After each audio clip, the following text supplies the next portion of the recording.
আমি সে বিষয়ে বলবো, কিন্তু সবচেয়ে জটিলতা হলো ধর্মের বিষয়ে আমার কাছে কিছু কথা তুলে ধরছে, অনেক কথা এ ধর্মের মধ্যে। আল্লাহর ধর্মটা কি, রসুলের ধর্মটা কি, চন্দ্রের ধর্ম কি, সূর্যের ধর্ম কি, আগুনের ধর্ম কি, বাতাসের ধর্ম কি, মাটির ধর্ম কি, বা পানির ধর্ম কি, নূরের ধর্ম কি। ধর্ম মোট কতগুলো? 4500 ধর্ম এখনো বর্তমানে বিদ্যমান আছে বাবা। কিন্তু ধর্মটা, এই ধর্ম ডাকাতি করছে কারা? যারা ধর্মের নামে মন গড়া ব্যাখ্যা দিয়া ধর্মের ব্যবসা নামছে, তারা হলো ধর্ম ডাকাতি করছে।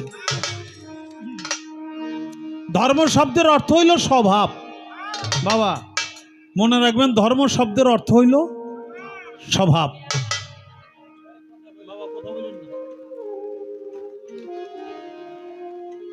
আল্লাহর ধর্ম হলো সৃষ্টি করা, রেজেকে দেওয়া, সংহার করা, ক্ষমা, দয়া, ধৈর্য ধরা। এটা আল্লাহ তাআলার গুণ বৈশিষ্ট্য। এই গুণ বৈশিষ্ট্য এইটার নাম হলো ধর্ম, অর্থ হইল স্বভাব। স্বভাবটা এক প্রকার না, স্বভাবটা দুই প্রকার, একটা হইল সুস্বভাব আর একটা হইল কুস্বভাব। তাই ধর্ম হইল মূল দুইটা, একটা সুধর্ম আর একটার নাম হইল কুধর্ম। বলছে আসল ধর্ম কোনটা? আসল ধর্ম হইল সুধর্ম, আর নকল ধর্মের নাম হইল কুধর্ম। মানুষের আবিষ্কৃত যত ধর্ম বাবা, এই গাছের ধর্ম হইল গাছে এই মাটি থেকে চুষে খেয়ে তার রস নিয়ে শরীরটা হৃষ্টপুষ্ট করবে, আর এই মালিকরে ফল দিয়া সে ঋণ থেকে মুক্তি নিবে। এটা গাছের ধর্ম। মানুষের ধর্ম মনুষ্যত্ববোধ জাগ্রত করা।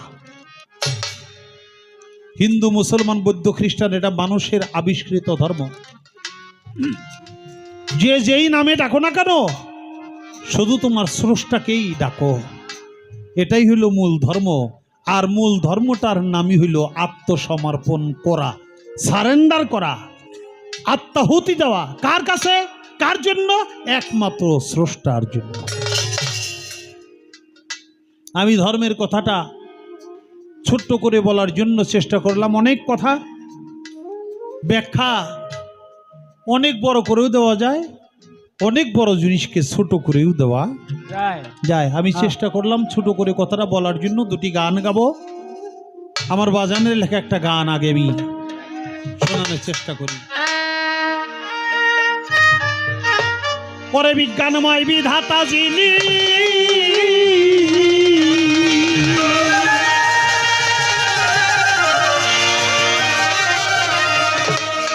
ওরে ভাই, বিজ্ঞানময় বিধাতা যিনি, ও বাজান আত্মা রূপে আছে তিনি, নবরূপে নিজেই নারায়ণ। ওরে পাগল মন, চিনলি না তোর গুরু কেমন ধন বাবা, চিনলি না রে ইলিয়াস কি ধন। ওরে পাগল মন, চিনলি না তোরা ফসা কি ধন বাবা, চিনলি না রে গুরু কেমন ধন। ওরে পাগল মন, চিনলি না তোর বাজান কেমন ধন বাবা, চিনলি না রে দয়াল কেমন ধন। ওরে পাগল মন, চিনলি না তোর গুরু কেমন ধন জগতে, চিনলি না রে গুলবদন কি ধন। ওরে পাগল মন, চিনলি না রে ফসা কি ধন বাজান। বিজ্ঞানময় বিধাতা যিনি, আত্মা রূপে আছেন তিনি, আমার ভিতরেও সে মালিক, আপনার ভিতরেও, অর্থাৎ সবার ভিতরে সেই মালিক আছে বাবা। গাছের প্রাণ আছে না? আছে। প্রাণ না থাকলে গাছ বাঁচত না, গাছ বাঁচত না। তাহলে পৃথিবীতে যত সৃষ্টি সকলের প্রাণ, এই প্রাণ হলো আমার সেই বিধাতা। তাই বলছে বিজ্ঞানময় বিধাতা যিনি, আত্মারূপে আছেন তিনি, নবরূপে মানে নানান রূপে নিজেই নারায়ণ। ওরে পাগল মন, চিনলি না তোর গুরু কেমন ধন বাজান। তোমার স্রষ্টাকে তুমি চিনবে। তুমি হিন্দু হও, বৌদ্ধ হও, মুসলমান হও, খ্রিস্টান হও, যে ধর্মই তুমি করো না কেন, তোমার মালিককে চেনার জন্য তুমি এসেছো। এই চেনা জানাটাই হলো মূল ধর্ম।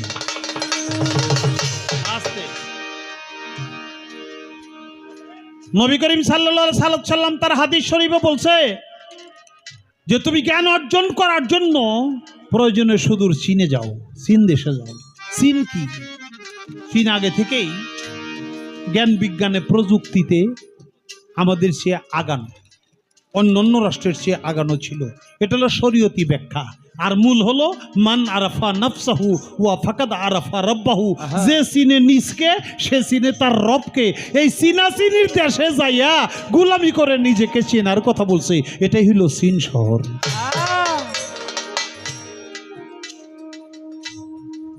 বাজান, বিশ্ব বরেণ্য একজন দার্শনিক এই পৃথিবীতে পদার্পণ করেছিল, নাম তার সক্রেটিস। তাকে জিজ্ঞেস করছিল তার ছাত্র প্লেটো, স্যার ধর্মটা কি? তিনি বলছিল নো দাই সেলফ, নিজেকে চেনো। নিজেকে চেনার নাম হলো ধর্ম। শ্রীকৃষ্ণ মহাপ্রভু তাকে জিজ্ঞাসা করছিল ভক্ত অর্জুন যে ধর্মটা কি প্রভু? প্রভু শ্রীকৃষ্ণ বলছিল আত্মানং বৃদ্ধি, তোমার আত্মাকে রিসার্চ করো। আত্মাকে অর্থাৎ নিজেকে রিসার্চ করলেই তোমার ধর্ম করা হয়ে যাবে। আর আমাদের মুসলমান ধর্মে মাওলা আলী আলাইহিস সালাম জিজ্ঞাসা করেছিল মহানবীকে, ইয়া রাসূলুল্লাহ ধর্মটা কি? মান আরাফা নাফসাহু ওয়া ফাকাদ আরাফা রাব্বাহু, তুমি তোমাকে চিনলে তোমার স্রষ্টাকে চিনবে। এই তুমি আর স্রষ্টা দুইজনে একাকার হয়ে যাওয়ার নাম সত্যিকারে ধর্ম। অনন্তয়া দিবিদাতা, ভালো মন্দের নির্দেশদাতা রে, আরে সেতে রসুল রূপে করছে আগমন করে পাগল রাসূল রূপে করছে আগমন, পাগল রাসূল রূপে করছে আগমন, পাগল অনন্ত বিধাতা ভালো মন্দের নির্দেশদাতা রে, রসুল রূপে করছে আগমন করে পাগল রাসূল রূপে করছে আগমন, পাগল রাসূল রূপে করছে আগমন। প্রভু বিয়াত সঙ্গে লইয়া,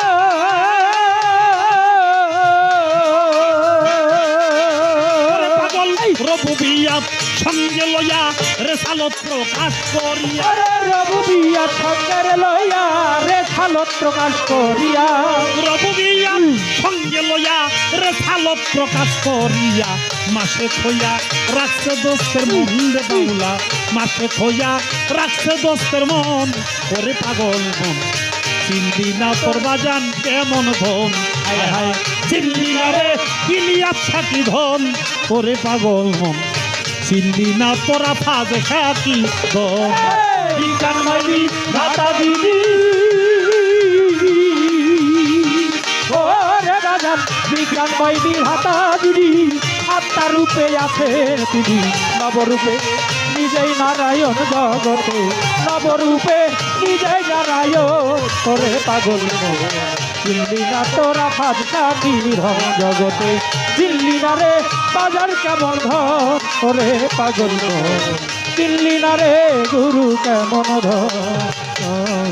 যখন রেসালত প্রতিষ্ঠা হইল, কি হলো জান্নাতের দ্বার খুই লাগে, তখন আবার আসে খোয়াই ভজে ওই চরণ পাগল আসে খোয়া ভজে ওই চরণ, পাগল আসে খোয়া ভজে ওই চরণ। যখন মাওলায়াতি জারি হইল,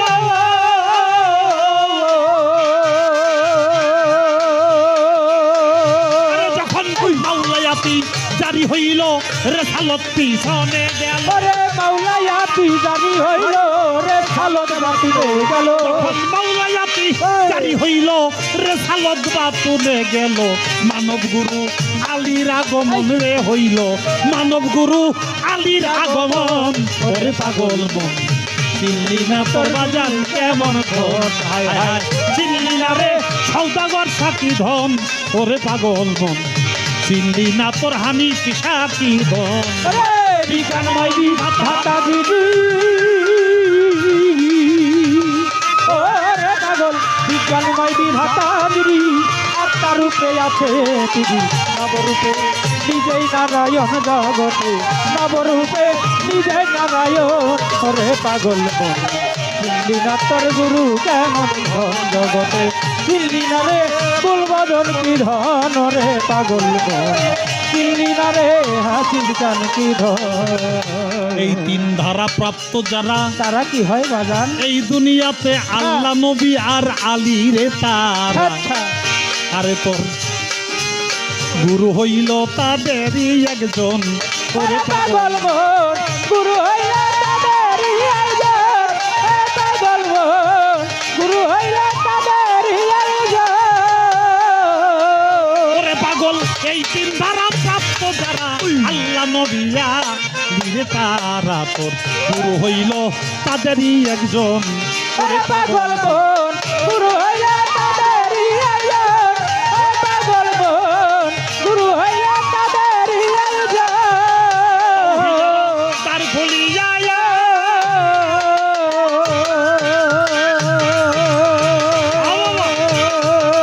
পাগল তৌহিদেরও তার খুলিয়া রশিদ কয় তুই দেখ না রে চাই তৌহিদেরও তার খুলিয়া বাজান রশিদ কয় তুই দেখ না চাইয়া তৌহিদেরও তার খুলিয়া বাজান কই তুই দেখ না চাইয়া একা শোনেই বসা রয় চারজন রে পাগলা একা শোনেই বসা রয় চারজন ওরে পাগল মন চিনলি না তোর গুরুয়া সাকি ধন বাবা চিনলি না রে আমি সাকি ধন ওরে পাগল মন চিনলি না তোরা ফাজ সাকি ধন বিকান মাইলি হাতা দিদি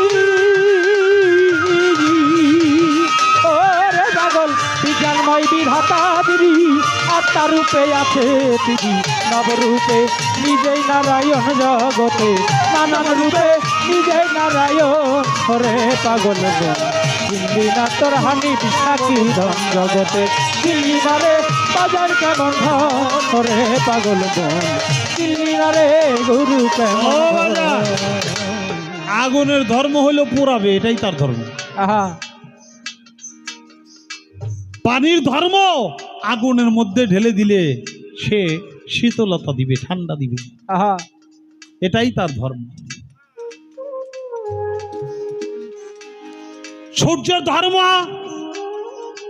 সে তাপ দিবে পৃথিবীকে যদি তাপ না দেয় কোনো কিছুই হবে না না ফিরোজ শাহ ভাইজান দোয়া চাই দরবার ভক্তি রইল সূর্য আলো থেকে চন্দ্রের ধর্ম হইল ওই সূর্যের আলো থেকে নিজের মধ্যে আলোটাকে তাপটাকে ধারণ করে সুশীতল করে মানুষের উপরে দেয়া আহা বাজা বাতাস মানুষকে শীতল করবে প্রাণ জুড়াবে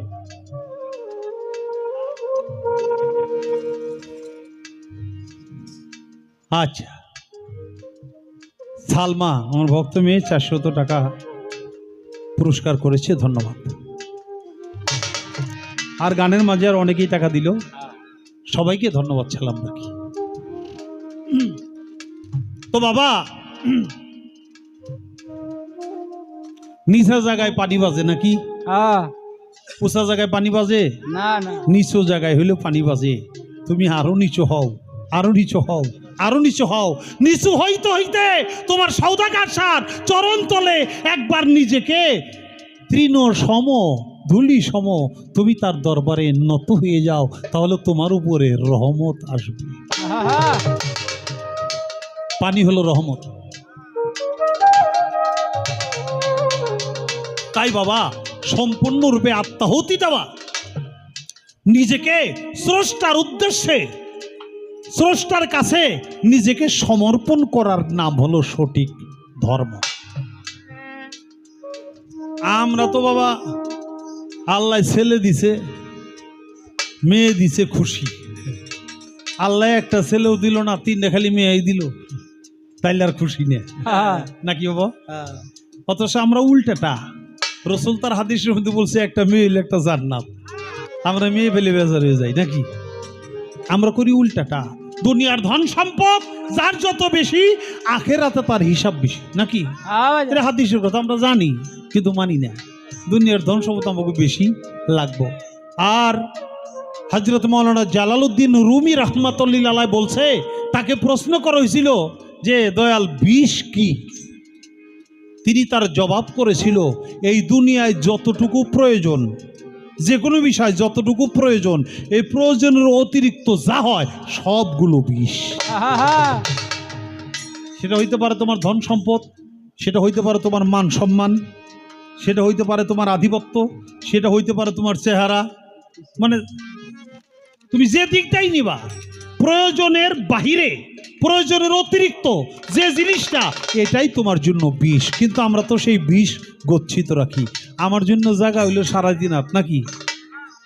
আমার জন্য জায়গা হইল 3.5 হাত, অথচ আমার তো বিঘা বিঘা সম্পদ না হইলে চলতেছে না। হ্যাঁ, আমি খাবো এক পেট, কালকে বাঁচবো কিনা তাই যখন জানি না, অথচ আমি গচ্ছিত করে জমা করে ব্যাংকে সব কিছু রাখে তারপরে আমি চলতেছি।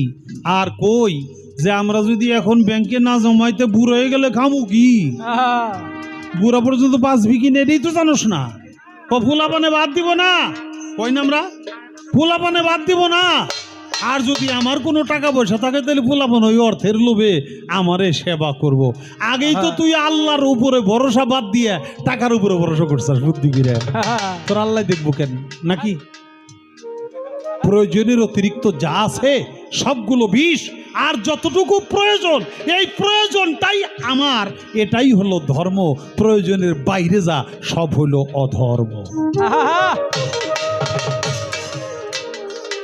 আমি ধর্ম নিয়ে আর আলোচনাটা নাইবা করি। ধর্ম ডাকাতি এই পৃথিবীতে অনেক হচ্ছে, আগে হয়েছে, এখন হয়েছে। মনসুর হল্লাজরে কাফের ফতোয়া দিয়ে কাইটে কাইটে টুকরা করছে না? মাওলানা জালালউদ্দিন রুমিরে কাফের ফতোয়া দিছে না? আমার খাজা বাবারে কাফের ফতোয়া দিছে না? আমার বড় বীর আব্দুল কাদের জিলানী রে কাফের ফতোয়া দিছে না? আমাদের মাযহাবের ইমাম হযরত আবু হানিফা রাহমাতুল্লাহি আলাইহি তারে অবশেষ বিষ খাইয়া মারছে না? মানে এগুলো করছে না? এগুলা করছে। আরো কত ওলি আল্লাহ, কত নবী রাসূলকে কাইটা কাইটা টুকরা করছে। যারাই কাজ করছে তারাও ধর্মের দোহাই দিয়েই করছে। তারা হলো ধর্ম ব্যবসায়ী, তারাই করছে ধর্ম ডাকাতি। আর যারা ধর্ম ব্যবসা করে না, তারা কোনদিন ধর্ম ডাকাতি করে না। না, বিজ্ঞানময় বিধাতা যিনি আত্মারূপে আছেন, তিনি নবরূপে নিজেই নারায়ণ। ওরে পাগল মন, চিনলি না তোর গুরু কেমন? ধন। পৃথিবীতে গুরু ছাড়া আপনার কিছুই হবে না। আপনি গান গাবেন, তাও একটা গুরু লাগবে, নাহলে শিখতে পারবেন না। আপনি পীর হবেন, তাও একটা গুরু লাগবো। আপনি ব্যবসা করবেন, গুরু লাগবো। আপনি রাজনীতি করবেন, গুরু লাগবো। ঢোল বাজাবেন, গুরু লাগবো। হারমোনিয়াম বাজাবেন, গুরু লাগবো। যা করতে যাবেন, গুরু লাগবো। আমার উস্তাদ রশিদ সরকার কইছে, ভালো করে একটা চোর যদি এবার চাস, চুরি বিদ্যা শিখতে চাস, তাও একটা ভালো চোরের কাছে যে মুড়ি ধইস, তাহলে চুরি বিদ্যা শিখতে পারবে, চুরি করে খাইতে পারবেন। না হইলে জায়গায় জায়গায় ধরবো আর কিলে গোতে সাফার দাঁত ভাঙিয়ে ফেলাইবো, চুরি করে তোর ভাত ভাগ্যে জুটবো নাকি বাবা? সর্ব অবস্থায় গুরু লাগবে। কেন লাগবে? এটা কি আজকে নতুন? এটা কিন্তু নতুন না, আমরা কিন্তু অনেকে বুঝি না। আমরা এটা কিন্তু নতুন না। কারণ হলো, আপনারা জানেন এই বাংলার জমিনে সর্বপ্রথম যিনি আজান দিছে তিনি কি? হযরত শাহজালাল ইয়েমেনি রহমতুল্লাহ আলাইহি, নাকি? শাহজালাল বাবা সিলেটের মাটিতে যে শুয়ে আছে, সেই শাহজালাল বাবার একটা গুরু আছে, তার পীরের নাম হইল হযরত সৈয়দ আহমেদ কবির ইয়েমেনি রহমতুল্লাহ আলাইহি। এই যে এই সিলসিলাটা, সওদাগর শাহ যে সিলসিলাটা আসছে, এটার গোড়া হইল হযরত শাহজালাল ইয়েমেনি রহমতুল্লাহ আলাইহি। বাংলার জমিনে যে সর্বপ্রথম আজান দিছে, তারও গুরু আছে। আচ্ছা, এই ভারতবর্ষের 99 লক্ষ লোকের মুসলমান বানাইছে কে? তার নাম হযরত খাজা মঈনুদ্দিন চিশতি রহমতুল্লাহ আলাইহি। খাজা বাবার একজন পীর আছে, নাকি? খাজা বাবার পীরের নাম হযরত খাজা উসমান হারুনি রহমতুল্লাহ আলাইহি। বড় বীর আব্দুল কাদের জিলানী মায়ের গর্ভ থেকে 18 পারা কোরআন মুখস্থ করে তারপরে ভূমিষ্ঠ হয়েছে। হের একজন পীর আছে, তার পীরের নাম হযরত আবু সাইদ মাকজুমি রহমতুল্লাহ আলাইহি। মায়ের পেট থেকে 18 পারা কোরআন মুখস্থ করে আইসে তারপরে মুড়ি দয়। আর তুমি কত বড় গাধার গাধা যারা না করে। আমি মানিক দেওয়ানের কথা কই না, যারা পীর ধরবো না, পীর ধরতে চায় না, তারা কত বড় গাধা যে মায়ের গর্ভ থেকে 18 পারা কোন কোরআন মুখস্থ করে আইসাও সে মুড়ি দয়। আর কোন জায়গার চৌধু হে কয় আমার মুড়ি লাগবে না। হযরত মাওলানা জালালউদ্দিন রুমি রহমতুল্লাহ আলাইহি তারও পীর ছিল। আমরা যে মাযহাব বিশ্বাস করি, আমাদের মাযহাবের নাম হানাফি মাযহাব নাকি? আমাদের মাযহাবের ইমাম হযরত আবু হানিফা রহমতুল্লাহ আলাইহি তিনি বলছে, তার শর্ট নাম হলো নোমান। তিনি বলছে আমি নোমান ধ্বংস হয়ে যেতাম যদি আমার মুর্শিদ কেবলা ইমাম বাকের রহমতুল্লাহ আলাইহির 2.5 বছর গোলামি না করতাম। তাহলে আমাদের যে মাযহাবের ইমাম তারও একজন পীর ছিল, তার নাম ইমাম বাকের রহমতুল্লাহ আলাইহি। তারপরে মাইজভান্ডার, বৈরাবর, সুরেশ্বর, হ্যাঁ, এই ইলিয়াস শাহ, এই হানিফ শাহ, এটা যদি কইবার যাই তাহলে তো আর রাত বেরে কইয়া শেষ করা যাইব না। অথচ দুনিয়ায় কিছু লোক আছে তারা মুরিদ হইতে চায় না। তারা মুরিদ হবে না, এটা আল্লাহ তাআলা কোরআনে কইছে, ফালান তাজেদ আল্লাহু ওলিয়াম মুর্শিদা। যারা পীর মুর্শিদের কাছে যায় না তাদের অন্তরে আল্লাহ মোহর মেরে দিছে, এই জন্য তাদের ভাগ্যে কোনো পীর মুর্শিদ জুটে না।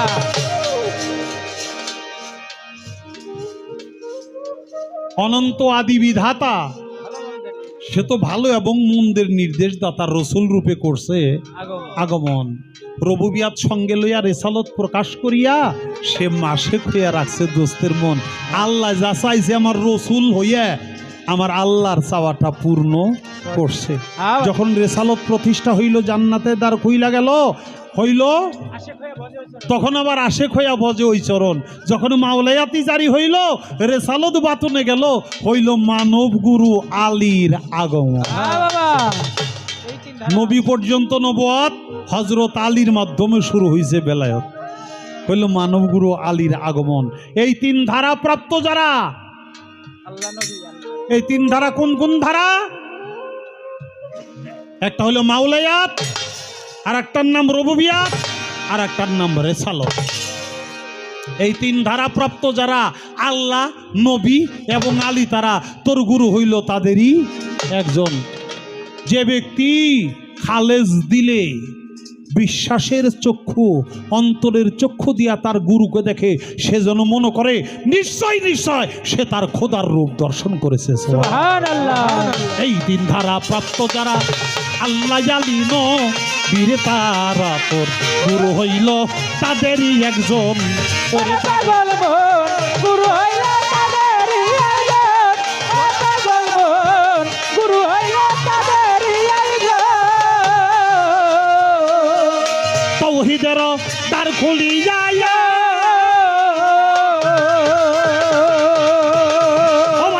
তৌহিদের দ্বার খুলিয়া রশিদ কয় তুই দেখ না রে চাইয়া। তৌহিদের দ্বার খুলিয়া রশিদ কয় তুই দেখ না চাইয়া। তৌহিদের দ্বার খুলিয়া বাজান কয় তুই দেখ না চাইয়া। এক আসনেই বসা রয় 4 জন রে পাগলা, এক আসনেই বসা রয় 4 জন। ওরে পাগল মন চিনলি না তোর গুরু কেমন ধন ভাই, চিনলি না রে বাজান কেমন ধন। রে পাগল মন চিনলি না তোর বাজান কেমন ধন। বিকালময় বিধাতা দিদি, ওরে পাগল বিকালময় বিধাতা দিদি, আত্মা রূপে আছে তিনি নবরূপে নিজেই নারায়ণ জগতে, নবরূপে নিজেই নারায়ণ। ওরে পাগল চিনলি না তোর হানিফ শাহ কি ধন, হায় হায় চিনলি না রে সর্বদন কি ধন। রে পাগল চিনলি না রে আফাজ শাহ কি ধন। আরে বিজ্ঞানময় বিধাতা যিনি, ওরে জলিল শাহ বিজ্ঞানময় বিধাতা যিনি আত্মা রূপে আছে তিনি নবরূপে নিজেই নারায়ণ। জলিল শাহ নবরূপে নিজেই নারায়ণ। ওরে পাগল মন চিনলি না তোর সৌদাগর সাকি ধন, চিনলি না রে ইলিয়াস সাকি ধন। ওরে পাগল মন চিনলি না তোরা ফাঁস সাকি ধন, বাবা চিনলি না রে অমর সাকি ধন। ওরে পাগল মন চিনলি না তোরা ফাঁস সাকি ধন